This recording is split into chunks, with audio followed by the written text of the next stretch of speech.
ఆయన చెయ్యలేనిది ఏముంటుంది? ఆయన చేష్టితములు చాలా ఆశ్చర్యకరంగా ఉంటాయి. దక్షిణ దేశంలో నందనార్ అని ఒక ఆయనకి చిదంబరం వెళ్ళి నటరాజస్వామి దర్శనం చెయ్యాలి అనిపించి యజమాని దగ్గరికి వెళ్ళి అడిగాడు చీకటి పడుతుండగా, అయ్యా రేపు చిదంబరం వెళ్ళాలనుంది, నటరాజస్వామి దర్శనం చెయ్యాలనుంది, నేను వెళతాను, నాకు అనుమతి ఇవ్వండి అని అడిగాడు. ఆయన మహా ఐశ్వర్యవంతుడిచి మదోన్మత్తుడై ఉన్నాడు. ఎందుకు పంపించాలి పాలేరుని, వీడితో పనిచేయించాలి తప్పనుకున్నాడు అని అన్నాడు. తప్పకుండా వెళ్ళు అన్నాడు. ఆ ఒక్క మాటే వినపడింది నందనారికి. సంతోషపడిపోయాడు. ఆయన అన్నాడు, ఇవాళ రాత్రి మనకు ఉన్నటువంటి 500 ఎకరాల పొలాన్ని నాగలి పట్టి దున్ని, విత్తనాలు చల్లి, పంట పండించేయి, కోత కోసేయి, ధాన్యాగారాలకి తీసుకురా, అంతా కూడా శుభ్రంగా సంరక్షణ చేయి, చిదంబరం వెళ్ళిపో అన్నాడు. ఆయనకి ఇవన్నీ వినపడలేదు. ముందు వెళ్ళిపో అన్న మాట వినపడింది. సంతోషపడిపోయాడు. తర్వాత ఇవన్నీ వినపడలేదు అన్నాడు కదా అన్న సంతోషం. గబగబా పొలానికి పరిగెత్తుకొచ్చాడు. కటిక చీకటి, రాత్రి 7-8 అవుతోంది. తెల్లవారేటప్పటికి చిదంబరం వెళ్ళాలని కోరిక. రాత్రంతా నడిస్తే కానీ చిదంబరం వెళ్ళలేడు. రాత్రి 500 ఎకరాల పొలాన్ని దున్ని పంట వేసి పంటను చిదంబరం వెళ్ళాలి. అవుతుందా? ఒక్కనాటికి అవదని అర్థమైపోయింది. అయ్యో చిదంబరం వెళ్ళమన్నాడన్న ఆనందంలో వచ్చేసానే, ఇప్పుడు నేను ఈ చీకట్లో ఈ పొలం ఎలా దున్నుతాను అనుకున్నాడు. ఒక్కసారి ఆకాశం ఆయన స్వరూపమేగా, పైకి చూశాడు. శివా నరిచి నిన్ను చూడకుండా ఉండలేనయా అని స్పృహ తప్పిపడిపోయాడు.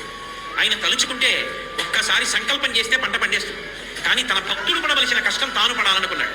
కైలాసంలో కొడుకులు ఇద్దరిని పిలిచాడు.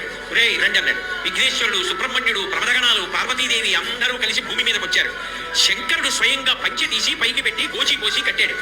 నాగలి పట్టాడు. నందీశ్వరుడు నాగలికి పట్టుకున్నాడు. ఆయన తలుచుకుంటే ఎంతసేపు భూమి దున్నేశాడు. పార్వతీదేవి విత్తనాలు తల్లింది. విఘ్నేశ్వరుడు కలుపు తీశాడు. సుబ్రహ్మణ్యుడు కోత కోశాడు. పంటంతా పంటేసింది, తీసుకెళ్లి ఆ గాదిలో పోసేశారు. గడ్డివాం వేసేశారు. తెల్లవారుతోంది, ఇంకా 2 అవుతోంది. నందుడిని లేపాడు. నందనార్ చిదంబరం వెళ్ళన్నాడు. ఎలా వెళ్ళనా? ఎలా పంట అన్నాడు. పంటేసింది, చేర్చేసామన్నాడు. నీ యజమానికి చెప్పి వెళ్ళిపోతాడు. గబగబా పరిగెత్తుకుంటూ యజమాని దగ్గరికి వెళ్ళాడు. నువ్వు చెప్పినట్టు పంట పండించాడన్నాడు. తెల్లబోయాడు జమీందారు. లేచి వచ్చి చూశాడు. గాదిలో పంట ఉంది, గడ్డివా ఉంది, అన్నీ ఉన్నాయి. అర్థమైంది శివానుగ్రహం అంటే ఏమిటో. నందనార్ కాళ్ళ మీద పడ్డాడు. నీ భక్తి నాకు అర్థమైంది నందుడా, వెళ్ళిపో చిదంబరానికి, నేను కూడా మారిపోయాను, ఇక పైన ఇలా ప్రవర్తించనన్నాడు. చిదంబరం వెళ్ళాడు. అర్చకులు ఆయన పట్ల చాలా కఠినంగా ప్రవర్తించారు. అగ్నిలో ప్రవేశించు, నీకు దేవాలయ ప్రవేశం చేయిస్తా ఉన్నారు. అగ్నిహోత్రాన్ని రగలిస్తే శివుడికి నమస్కారం చేసి అగ్నిలోకి వెళ్ళాడు. అగ్నిహోత్రం పుష్పమాల అయ్యి ఆయన మెడలో పడింది. శంకరుడి దగ్గరికి వెళ్ళి నటరాజస్వామిని చూస్తూ ఆనందపడిపోయాడు. ఆ సంతోషంలో చూస్తుండగా నందునిలో ఉన్న తేజస్సు వెళ్ళి నటరాజస్వామి ఎంతో ఐక్యమైపోయింది. ఆయన దయకి హద్దుందా? ఆయన్ని నమ్ముకున్నవాడు పాడవుతాడా? సర్వకాలముల యందు తన భక్తుణ్ణి కాపాడుకుంటూనే ఉంటాడు. అవసరమైతే దెబ్బలు తింటాడు.